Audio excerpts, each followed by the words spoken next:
Hola amigos de la quinta onda de la U de Estéreo. Estoy muy feliz y muy emocionada de estar aquí con ustedes, charlando un poco contigo y también explorando todo lo que las vertientes musicales y una vertiente musical muy interesante que es el rock nos puede aportar. Entonces vamos a ver. Ok, como sabemos, hoy el programa es de rock. En Bogotá, rock en español, rock en inglés, rock alternativo, en general, la palabra rock. Para entrar un poco en materia a hablar sobre esto, queremos saber un poco más de ti. Queremos que nos cuentes una anécdota súper interesante o memorable para tu trayectoria en este mundo del rock como músico, como amante y también como pues conocedor del mismo. Pues mira que cuando yo era chiquita me pasó algo muy curioso. Mi familia en ese momento trabajaba en una radio que se llama Radio Subterránica. Al día de hoy de esa radio funciona. Y ellos traían bandas a Colombia, eran promotores de música. Había una banda que, pues, de hecho, todavía me gusta bastante, que se llama Papashanti Sound System, que son de Venezuela. Bueno, es un sound system de Venezuela, Perú y México. Y esa banda me gustaba un montón y yo ponía la banda todos los días, como todos los días, todos los días, todos los días, todos los días. Y un día me dejaron como en casa de una amiga de mi mamá, como es que tenemos que ir a trabajar, seguramente en algo de la productora, entonces pues te quedas aquí, en la noche venimos por ti. Y cuando llegaron por mí, llegaron con los de Papa Shanti, como, yo no sé, para mí eso fue muy bonito, porque de verdad a mí me gusta, y me gusta mucho la música, y me gusta mucho como la experiencia del disco y la experiencia del análogo. Para mí eso fue muy bonito, y ellos se quedaron una semana en mi casa y fue como, o sea, no sé, no sé, ahorita siento que la música local de pronto se desprecia un poco, o la música latinoamericana, pero imagínense, no sé, a tener a su Karol G, porque para mí en su momento, para mí, Papa Shanti Sound System era mi Karol G, durmiendo en mi casa, era como el sueño. Ok, qué interesante y bastante significativa tu experiencia. Y para ir un poco más adentrándote a estas historias y a estos artistas que han influido en tu vida, me gustaría preguntarte cuáles crees que son los artistas más influyentes del rock que han cambiado por completo la historia y también han impactado social y culturalmente. Yo creo que el rock en Colombia ha tenido unos problemas, unas disyunturas históricas por dos razones, o bueno, por tres razones. Primero, porque los archivos se han perdido. O sea, los archivos han sido borrados y han sido borrados tristemente, intencionalmente, por, por las personas que los manejan, y también han sido ocultos por las grandes disqueras, que son EMI, Sony y Universal. Espero que EMI, Sony y Universal no me escuchen en este momento, pero ellos son los dueños de casi que todo el catálogo musical que existe. Entonces ni siquiera como que sus propias familias logran acceder a este material, y obviamente pues los melómanos y aficionados muchísimo menos. Pero yo creo, a pesar de eso, hay personas que se han dado a la tarea de hacer la recolección de esta información y que se han dedicado mucho, entre esos Jacobo, y que él tiene un disco que se llama La Causa Nacional, y dentro de ese disco menciona muchas bandas que en este momento me parece que son muy importantes de mencionar. Yo creo que siempre recurrimos a las bandas insignia y típicas, que serían como Doctor Crápula, Aterciopelados, que si bien son muy importantes para la música, no fueron las precursoras. Yo quisiera hablar de Génesis, Génesis de Colombia, que es una banda que empezó a hacer un sonido mucho más rock progresivo, y después se mete en las líneas del rock psicodélico, y que fue súper importante. De hecho, ellos fueron los gestores del primer festival al parque que hubo en Bogotá, que fue en el Parque Nacional en 1970, que fue el Festival de la Vida. Me parece que ellos son una banda súper insignia, y que si uno quiere entender en qué momento empieza a sonar rock en Colombia, tiene que escuchar Génesis. Después hay una banda que me parece que rompió con muchísimos esquemas de lo que se pensaba que era el rock, y que le da un nuevo sonido, y que bueno, a la final está muy influenciado por el New Wave y por toda la corriente que trajo la ola europea, que se llama Estados Alterados. Estados Alterados me parece que es una banda, es increíble, que tiene una discografía súper prolija, y recomiendo la canción El Velo particularmente. Y una tercera banda que me parece gran banda es Kraken. Ahora entrando un poco más en materia como música, queremos explorar un poco más esa faceta de tu vida y poder preguntarte a ti como qué es el rock. Y pues hablando de qué es el rock, saber cómo se compone, de dónde nace, su auge, entre otro tipo de cosas. Vamos a empezar a hablar de qué es el rock desde el origen mismo del género musical. Claro que tipificar en qué momento empieza un género musical es como hablar de qué llegó primero, si el huevo o la gallina, sería irnos muy atrás, pero tratemos de darle como un punto central al rock para después llegar al rock latinoamericano. El rock nace realmente en Luisiana y nace en Estados Unidos después de toda la época de esclavitud en Estados Unidos, porque nace del blues. Entonces el blues pues llega con la llegada de los primeros esclavos africanos a las costas americanas y ellos tienen una cantidad súper rica de comunicación a través de ritmos y de ritmos que nosotros después en la salsa conocemos como los alabados, que son el llamado y la respuesta, el llamado y la respuesta. Esto es súper viejo y eso era una forma de comunicación. Y ese llamado y respuesta sobrevive, pero las personas que llegan ya no van a cantarlo para sus festividades ni para sus celebraciones de la vida, sino lastimosamente dentro de los campos de algodón. Entonces en los campos de algodón empieza a suceder este sincretismo, esta mezcla cultural entre lo que vienen legando sus antepasados y el choque que en este momento van a recibir por la combinación con la música tradicional de coro católico. Y en ese momento pues nace la música gospel y también en ese momento muchos de de estas personas esclavizadas van a tener que aprender de la música, de la música europea sus costumbres, pero las van a readaptar. Entonces tenemos la escala pentatónica, que digamos que si lo ponemos como en palabras más castizas, pues has visto un piano, ¿no? El piano, las teclas negras, que son bemoles y sostenidos, si solo tocamos teclas negras, hacemos una escala pentatónica. ¿Mm? Y en los clubs se empiezan a desarrollar música a través de esa escala pentatónica, pues se llama el ragtime. Y el ragtime tiene una particularidad, es música de piano, de piano europeo con ritmos africanos y tiene una nota de más. Esa nota de más es una cuarta disminuida, una cuarta aumentada y se llama la blue tone, la nota azul. Y eso tiene un sentido porque la blue tone es una nota triste.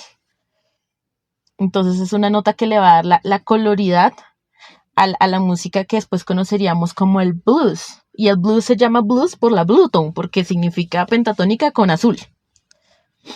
Las reglas de Jim Crow, que son las reglas del racismo estadounidense, están en auge. Entonces ellos componen, pero no pueden tocar su música y la tocan son otros blancos. Y por eso las canciones más populares de Elvis son covers. Y son covers negros. ¿Mm? Y en el 48, Muddy Butters, perdón, casi no puedo decirlo, compone Rolling Stone, que es una canción que después le daría nombre a una banda muy famosa. Y en el 60 lo graba Elvis. Y en ese momento como que empieza como este auge de la música rock.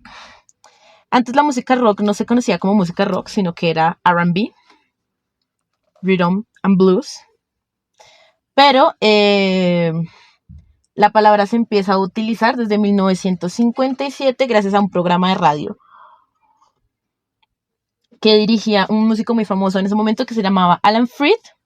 Y Alan Freed antes tenía un programa que se llamaba The Rhythm and Blues Show, pero alguna disquera le dice como no, usted no puede usar. O sea, Rhythm and Blues es un género que nosotros ya firmamos, no un programa que usted tiene, entonces le quitan el nombre del programa y él llama al programa el Rock and Roll de Alan Freed.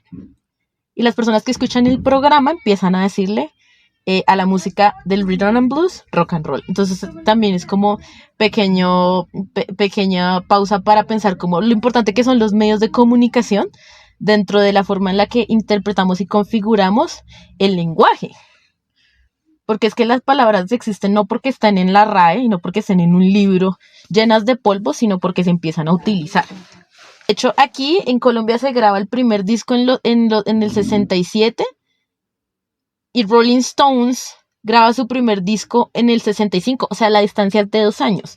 Pero es que ellos tienen los recursos para grabar. Aquí grabamos con Fonovisión, que después se volvió Audiovisión, y la verdad la calidad era muy mala y los costos eran elevadísimos, los costos de producción eran elevadísimos y las personas que tocaban esta música, pues por lo general eran personas que eran muy jóvenes y que aparte de ser muy jóvenes, se habían vinculado a un modo de vida hippie, se habían vinculado a un modo de vida de la no superinversión. Entonces va a tener como ese momento de depresión en los 70s, más o menos, pero aún así por la misma esencia del rock va a empezar a resistir y va a empezar a buscar la forma de producción.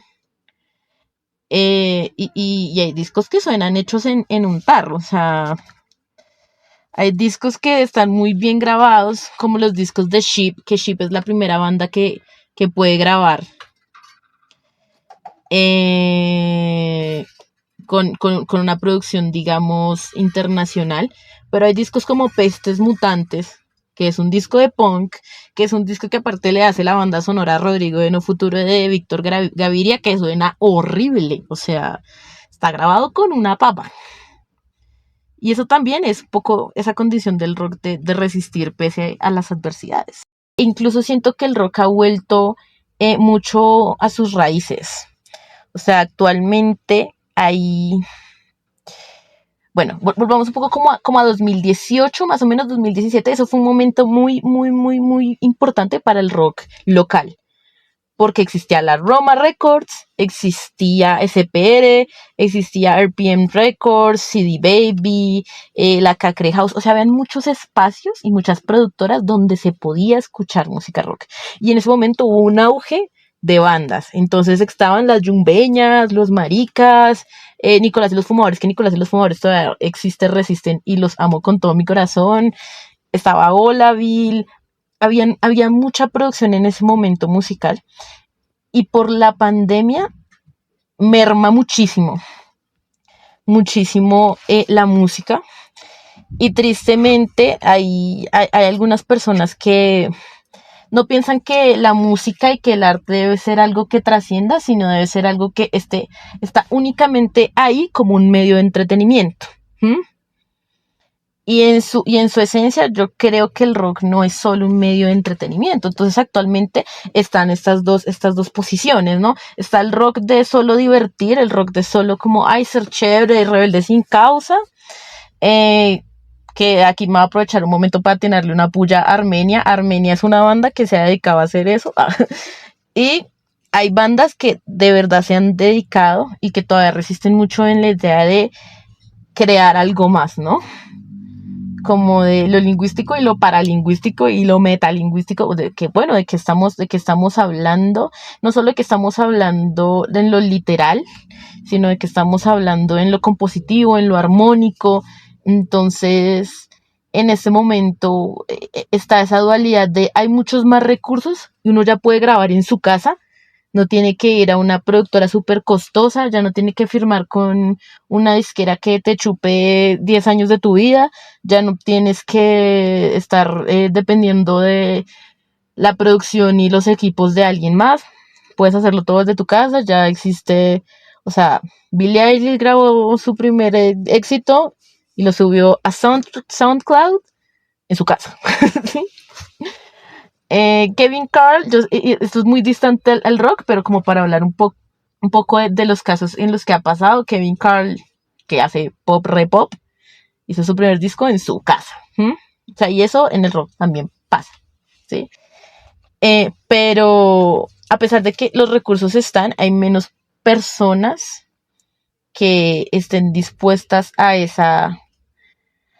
a tomar ese tramo, porque pues es bien cansado. O sea, el rock ha tenido épocas en las que ha estado en furor, y hay otros géneros que en este momento están en furor. Yo creo que en este momento, bueno, el R&B, de hecho, en este momento hay mucho sonido del R&B. Uno puede decir que es rock en primera medida, la verdad.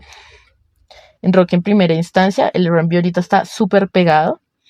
El hip hop en este momento está súper pegado, pero el rock igual sigue sonando. O sea, igual las bandas de rock muchas siguen resistiendo. Entonces yo creo que en este momento vamos a ver qué nos depara, porque las tendencias musicales son cíclicas.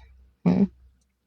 Entonces vamos a ver si nos depara un nuevo aliento de una recuperación de sonido en los próximos años, que de hecho igual ya se ha venido viendo un poco con estos fenómenos de artistas pop, super pop, que a la final terminan buscando un sonido mucho más rockero, en una exploración también, en una exploración natural, de una exploración compositiva natural, ¿sí?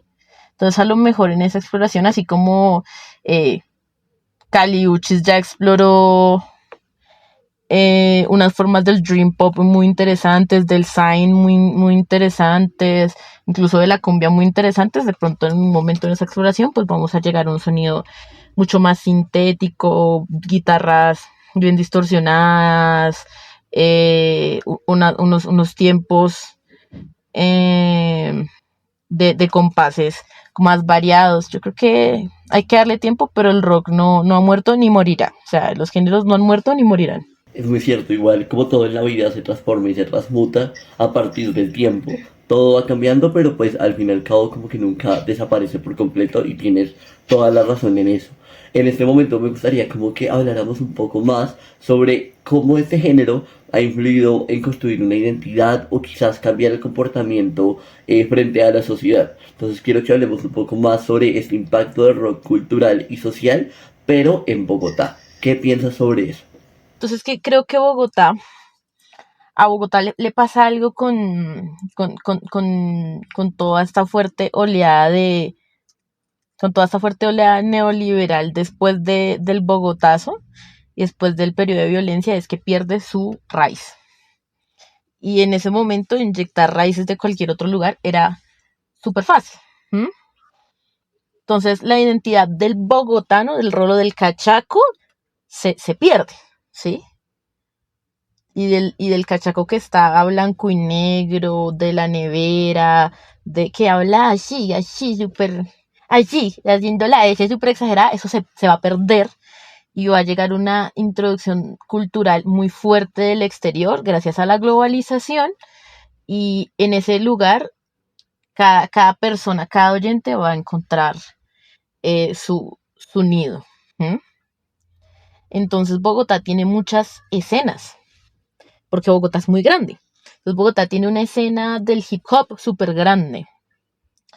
Y de hecho ahí podemos entrar en la discusión de si el rock nace de la transformación del sincretismo de la música folclore africana, combinada con la cultura europea. Uno podría decir incluso que el rap, que nace de una mezcla también de incluso de nuestro folclore, o un sampleo de nuestro folclore, con una influencia muy estadounidense, podría calar en el rock. Eso es una discusión bien compleja, y esa discusión siempre va a molestar a los puristas, que yo no sé por qué son puristas, pero bueno, entonces Bogotá tiene el nicho del rap, tiene el nicho todavía metalero del power metal, así de hueso colorado, tiene, tiene un nicho gótico, tiene muchas bandas góticas de hecho muy buenas, tiene un nicho del hardcore y el post-hardcore muy bueno, tiene un nicho del neo. Entonces tiene muchos diferentes momentos, y son lugares donde las personas van a encontrar un refugio. ¿Mm? Porque al final eso es lo que uno lo vincula a la música, que uno se siente identificado con las cosas que pasan dentro de esas expresiones, ¿no? Y para Bogotá yo creo que es muy importante la música, o sea, en Bogotá se hacen muchísimos festivales y hay que agradecer a la iniciativa de Festival de la Vida, que después nace Festival Rock al Parque, que Rock al Parque no es cualquier cosa, Rock al Parque es el festival al aire libre gratuito más grande dentro de Latinoamérica y el tercero más grande a nivel mundial. Y el problema en muchos momentos fue que el acceso a los festivales era imposible porque la música era para mayores de edad siempre, o sea, los recintos siempre eran recintos bar, y llevar la música a un parque, a que cualquier persona tenga acceso a ella, fue la máxima democratización y la máxima de libertad de acceso a una nueva posibilidad y a unas nuevas formas de creer. Entonces yo creo que de verdad la música y la música rock es muy importante y por eso el festival y el primer festival es el Rock al Parque. Porque dentro de una cultura súper tradicionalista, porque en Colombia hemos sido súper tradicionalistas toda nuestra historia, que llegue una forma de expresión distinta, como Rock al Parque, que llegue una forma de expresión distinta en los años 70 como el Festival Angkor, que Angkor de hecho es una de las capitales más católicas que tiene Medellín, y que cuando se hizo ese festival le dijeron a los creadores que si no, que si hacían el festival los iban a excomulgar y los excomulgaron, o sea, en efecto. Pero atreverse a soñar un mundo distinto cuando todas las posibilidades, aparte, pues, o sea, los 70 épocas de violencia densa, atreverse a pensar un mundo diferente, yo creo que ha sido uno de los aciertos más grandes que ha tenido el rock y que particularmente en Bogotá, donde nos han quitado todo, porque nos arrancaron la cultura con toda la intención de hacerlo, para que después introducir una nueva cultura del excesivo consumo fuera mucho más fácil. Encontrar un lugar donde nos podamos agarrar y sentirnos por lo menos protegidos me parece que ha sido muy importante, que es algo que a la música le agradecemos